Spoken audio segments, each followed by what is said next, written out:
Chapter 2 Darkness over Egypt. It was morning, and Tirzah yawned sleepily as she stepped from the house. Instantly she was wide awake. From sky to ground, it looked as if the world had split in two. Like a black wall, thick darkness blotted out the whole of the west where the rest of Egypt should have been. Tirzah stared, wondering at how above her and all of Goshen the sun still shone in the sky. She ran to join her mother and the other women who stood in a small group. It is as Aaron said, "We have light and they have darkness." Her mother spoke in a voice full of awe. "May it make the Pharaoh believe and let our people go." The threatening blackness hung in the distance like a dark curtain. Tirzah had seen the yearly, dust-filled Khamsin wind, but none like this. Surely even Pharaoh would change his mind now. Ram had come to stand by her. At 15, he was a head and shoulders taller than Tirzah. For once, he was astonished. "No one could work in that," he muttered. "Aaron told us so yesterday," Tirzah said smugly. Ram didn't answer. "Admit you were wrong," she coaxed, but Ram shrugged his shoulders and left. Under her breath, she muttered, "Brother donkey." The blackness over Egypt was proof of Moses' words. How she wished she could see behind it. Hidden by the darkness, the palace of Pharaoh crawled with servants inspecting and filling the lamps that sat or hung everywhere. Windows that should have streamed with sunlight were as black as night. Slaves hurried to bring more lights for the royal family's apartments. The wrath of Seth is upon us," an old woman cried as she hobbled with her load of fresh linens down the dim hall to her mistress's rooms. In the courtyard, guards cursed and servants grumbled in the confusion as they carried out their duties by the light of torches. Outside the lamps and torchlight, thick darkness lay in every corner, every window, every wall. It was an unnatural storm, a fearful one. Those on guard duty huddled about their small circles of light, glad for each other's company. Every sound in the surrounding dark made the strongest of them listen nervously. Thotmes, master bricklayer, quickly heaved the door of his house shut upon the blackness outside. "I have never seen a storm like this. You can feel the dark. It is as if the earth has swallowed up the land." He flung the heavy whip from his hand into a corner, where it lay half coiled like a black snake. Loosening the belt of his tunic, he slipped out of his sandals. From her cushions, his young wife raised her dark eyes to his. "What will become of us, my husband?" In her arms, their firstborn son opened his eyes, and she rocked him gently. "Nothing will happen if Pharaoh will let the Hebrew slaves go to worship their God." Thotmes sat and reached for the baby. "The land won't take any more. The crops are in ruins. Our cattle are sick." He jiggled his infant son on his lap. Little one, the gods are at war. A man cannot fight these things. This time surely Pharaoh will let them go, and good riddance to them, I say." He smiled at the baby, touching its tiny nose with his calloused forefinger, a nose already so like his own. Back in the palace, in a softly lit room filled with the best furnishings to be found in Egypt, Pharaoh listened to his oldest son. "Father, will you let them go this time? The nobles are worried because they have lost so much grain and cattle." The boy, a picture of his father, frowned. "I think, Father, that this Hebrew God will not let Egypt alone until his people are allowed to go to the desert and sacrifice to him." Pharaoh frowned. "Those who complain speak of losses. It is I who suffer when Egypt suffers." Angrily, Pharaoh struck his fist against his palm. "Shall the gods of Egypt be mocked by this unknown God?" The finely drawn black brows on his son's face rose questioningly. "Why do the gods of Egypt allow this unknown God to torment us, Father?" For a moment, Pharaoh was silent. "Perhaps they test us. I do not know, son. I have ordered the priests of Seth to sacrifice 3 times the amounts required." Pharaoh's eyes grew cold, his mouth grim. "In the end, I will prevail. I will let these slaves go into the desert to worship their God, but they shall leave their flocks and herds here. We shall see how willing they are to go then." Before him, a slave knelt to fasten the royal sandals, and Pharaoh grunted approval of the new design worked into gold across the center strap. Dismissing the slave, he stood up, the royal robe falling in perfect pleats about his tall, lean figure. "You there," the royal finger pointed to one of the Nubian slaves. "Take lamps and see that my house is as bright as the day at once." Turning to his son, Pharaoh's face softened as he took the boy's hand. "Come, let us find your mother. We will make our own light, eh?" In Goshen, the daylight continued. Tirzah, sitting on the ground with an unfinished basket on her lap, glanced at the dark to the west. There was no sign of change.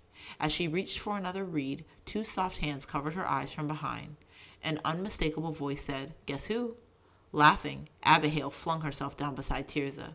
"Isn't it something?" she said, picking up Tirzah's basket. "The darkness, I mean. At least that Egyptian potter hasn't come around lately. His beady eyes make me shiver." Skillfully, she held a new reed as Tirzah attached it to the basket. Mother makes me hide whenever he comes here. Ugh, I hope he falls into a well in that dark. The fat man with the pointed nose? Tirzah asked. Abigail nodded, her shining eyes blue as lapis stone. Tirzah pictured the man with just his nose sticking above water and smiled. Remember when we used to pretend we were Egyptian noblewomen? She asked. Yes, and you even made a little stone god for us to dance before. Abigail bit her lip. I'm glad no one saw us. Tirzah's heart skipped a beat. Yahweh must have seen, but it was so long ago. They had been foolish children then. Not for anything in the world would I be an Egyptian now, even if they do own everything. Abigail threw her arms wide. Can you believe we are really going? No more Egypt, she cried, jumping to her feet, clapping her hands. She twirled in an ancient dance of joy. Slapping the half-made basket against her palm, Tirzah joined in as Abigail whirled. Enough, Abigail laughed, stopping to get her breath. Anyway, I have to get back. Zariah is probably calling everywhere for me. Elder sisters are tyrants. You are so lucky not to have one. She squeezed Tirzah's shoulders slightly and was off. Her long red hair bounced against her back as she ran. Tirzah pushed a strand of her own black hair away from her face. Abigail was so beautiful. She was better than the sister Tirzah had never had. A slight noise from behind made her turn. Oren stood leaning on his crutch, looking in the direction Abigail had gone. When his eyes met Tirzah's, she was surprised to see a pink flush spreading over his face. As she looked at him, he lowered his eyes and bent to inspect a sandal strap. Well, what is it? She asked, her swift fingers putting another reed in place. Have you left Ram with the goats? Yes, and you are to come and help with the packing. He waited while she gathered her reeds for the new basket. Together they walked through the harvested fields back to the village.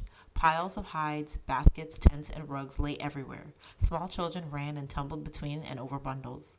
Tirzah could feel the excitement in the air. It was all so new. The whole of Goshen was getting ready to leave, and no one who wanted to come would be left behind. The village street was crowded. She pulled Oren flat against a dried mud wall out of the way of an old man leading a fat reddish-brown donkey. Though Pharaoh had refused to let the Hebrew people go, they were filtering into Goshen from all over Egypt. Some came by night, others by day, in spite of the watchful eyes of the Egyptian police. Tirzah hadn't dreamed that there were so many of her people. Every house had guests, including theirs. Under a palm in the courtyard, her mother sorted piles of household goods. Next to her sat the young woman who had come to stay with them. Tirzah shaded her eyes to look, but the woman's twin boys were nowhere in sight. They will be helping Ram, she thought. She pictured the three of them, Ram, broad-shouldered, straight black hair, square jaw, and the twins, curly-headed like two black sheep, their identical faces thin and dark from the sun. She grinned. Like her, the twins were 12. Oh, what delicious trick she would play on Ram if she were a twin. The woman, Jerioth, was talking to her mother as Tirzah sat down next to them. It is a fearsome thing to see what has happened to Egypt. Her voice was soft, but her slender hands flew as she talked. Such thin cattle I never saw, bony and mangy. The Egyptians are terrified. They would not come near us as we fled Thebes. Her quick fingers paused for a moment. Some of the women screamed at us to leave Egypt quickly. It was terrible. Only the Pharaoh and his Medjay are hardened against our going, but not even they can keep us now. Her mother reached a soft hand to Jerioth's brown one. My dear, I want you to know you are welcome here. I don't know what I would have done without you, but may I be forgiven. I never thought to see these things happen in my lifetime. Jerioth looked up, a smile lighting her eyes. Yes, I know what you mean. My husband, Molid, would repeat the words of the prophecy his father said to him and his grandfather before that. Lifting her head, she recited the ancient saying of Joseph, Yahweh will surely take care of you, and you will carry my bones up from here. Jerioth looked thoughtfully for a moment. Still, it seems like a dream, doesn't it? Moses had said that long ago in the time of Abraham, Yahweh foretold that his people would go up from Egypt after 400 years. Think of it, Leah. This very year is the 400th year since our people first came to Egypt. From the crowded street, a voice called a greeting. Tirzah turned to look as her mother waved briefly. That one, her mother said, is my brother Shobal. Tirzah waved and smiled at the short, stout man, her uncle Shobal, hurrying past them. Once he had given her a necklace with a worked stone. Poor Uncle Shobal. He was not well loved at her house. He and her father never agreed on anything. Her mother shook her head. From the time he opened his eyes, our Shobal was trouble. Since the day Moses arrived, Shobal argues and argues, demanding proofs from Moses, even blaming him for Pharaoh's cruelties. Will he go with us when the time comes to leave? Jerioth asked, brushing an ant from Tirzah's lap. Tirzah smiled her thanks. That one? He will go with us because to stay behind is too risky. Shobal is a practical man, her mother answered, sitting back on her heels. Good, Tirzah thought, because that meant Shobal's family would travel with them, and that meant Abishur would come. He was handsome, gentle, 15, and not at all like his father, Shobal. Among the eligible young men, Abihail preferred him above all the other possible future husbands she and Tirzah could imagine. Come, her mother said, rising. Time to pack the tent. Tirzah was on her feet instantly. The new goatskin tent would be their desert home. To the west, the darkness still hung thick and heavy over the land as she followed her mother into the house. 3 days later, the darkness lifted, and Pharaoh summoned Moses. On his throne, Pharaoh sat splendidly arrayed in the finest of linen, embroidered with gold. On his forehead, a gold serpent with a jeweled eye flashed as he inclined his head. Before the court stood 2 men, one tall with a full white beard, his skin and clothing that of a Bedouin. Pharaoh briefly glanced at the other, a lean, gray-bearded man. It was the tall one with the piercing eyes, the one called Moses, that drew him like a magnet. The man's eyes seemed to burn in his sun-darkened face, and Pharaoh turned away slightly in spite of his will to outstare this one. Breathing deeply, Pharaoh let his hatred of this man fill him until every muscle was taut. When he spoke, his words were hard as iron. Go, worship your God. Your women and children may go with you, but your flocks and herds will stay here. Behind him, the royal scribe murmured a soft sound of approval. A small, proud smile turned the corners of Pharaoh's mouth upward as he watched the men before him, disappointment clearly on their faces. He waited for Moses to give his answer. Bowing low, Aaron stepped forward. May Pharaoh live long, but you must allow us to have sacrifices and offerings to the Lord our God. Our livestock must go with us. Not a hoof is to be left behind. We do not know until we get there what we must use in our worship of Yahweh. Pharaoh was on his feet instantly. Do you think I am a fool? I will hear no more of this. None of you shall leave Egypt. Pharaoh raised his arm, his hand a tight fist. Get out of my sight, he shouted, and do not appear before me again. The day you see my face, you will die. Turning his royal back, he moved toward the curtained doorway, signaling that court was over. Before anyone could follow, the voice of Moses rang out. This is what the Lord says. About midnight, I will go throughout Egypt. Every firstborn son in Egypt will die, from the firstborn son of Pharaoh, who sits on the throne, to the firstborn son of the slave girl who is at her hand mill, and all the firstborn of the cattle as well. No one moved or spoke as Moses continued. From all over Egypt there will go up a great cry, the like of which has never been heard before, nor ever will be again. But throughout all Israel no sound will be heard from man or beast, not even a dog's bark. Moses turned his eyes upon the group of nobles standing in stunned amazement. He raised his rod toward them. All these officials of yours will come down to me, bow down before me, and cry, Go away, you and all the people who follow at your heels. When that time comes, I shall go. His face burning with anger, Moses turned his back to the court, and with Aaron strode swiftly from the palace. Outside the sky was clear, the warm, golden sun shining once more. Moses walked on in silence. Aaron glanced behind them. No one had followed them. When at last Moses spoke, it was to Aaron's surprise. You must tell the leaders of every clan that they are to see that men and women alike ask their Egyptian neighbors for articles of silver and gold to take with them. Yahweh wills it. Puzzled, Aaron looked at Moses. But before he could ask anything, the sound of running feet made them both turn to look back. An Egyptian servant, one belonging to an upper-class family from the look of his clothes, hurried toward them and bowed low. My lords, I am sent by the household of noble Sesostris to bring you this small gift.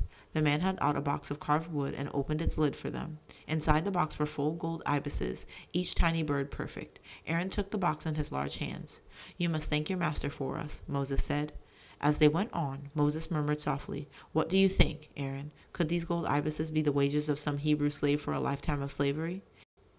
As you say, Moses, it may be that Yahweh will see to it that the Egyptians pay their laborers indeed, Aaron said. He hurried to match his brother's stride. Once again, Moses grew silent, and Aaron made no more comments. After a while, Moses began to talk, his face grim. Aaron, we must remind the people. None are to set foot outside their houses this night until the signal to march is given. You will slay the lamb for our house, brother? Aaron nodded. All was ready. Without slowing his pace, Moses gripped Aaron's arm. Not one thing must be forgotten. His voice was tense as he repeated the instructions. Everything must be done exactly as Yahweh has said. This will be a night Israel shall never forget, and one Pharaoh will rue for the rest of his days. Once more Moses fell silent. Aaron, too, was quiet. The night ahead of them would be unlike any other.